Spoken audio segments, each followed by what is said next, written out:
नमस्कार प्रणाम दोस्तों, मैं आपकी किरण भोजपुरी विदाई गीत सुनाने जा रही हूँ। आप लोग खूब ढेर से प्यार दुलार दीजिएगा। मेरे चैनल को ज़्यादा से ज़्यादा सपोर्ट करिएगा। कमेंट बॉक्स में ज़रूर बताइएगा ये मेरा भोजपुरी विदाई गीत कैसा लगा। केली है हमारी खबरिया हो, बिना माई के बिटिया। केली है हमारी खबरिया हो, बिना माई के बिटिया। माई जे होती त बाबू के भेजती, माई जे होती त बाबू के भेजती।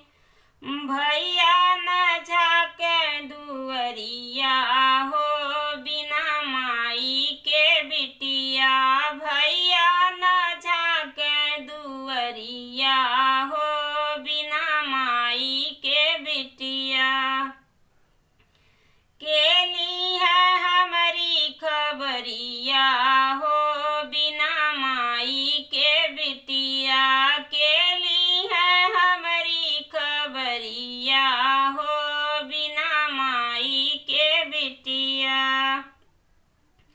माई जे होती हक भर भेटती, माई जे होती आहक भर भेटती। भाभी ना दे अकबरिया हो, बिना माई के बिटिया।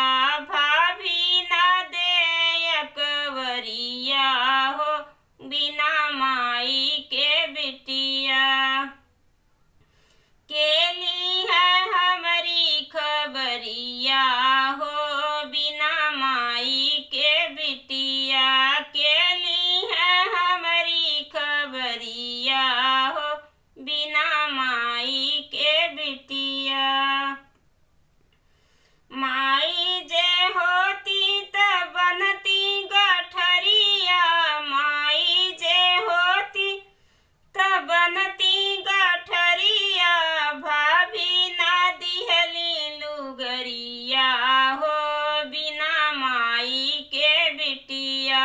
भाभी ना दिहली लुगरिया हो, बिना माई के बिटिया।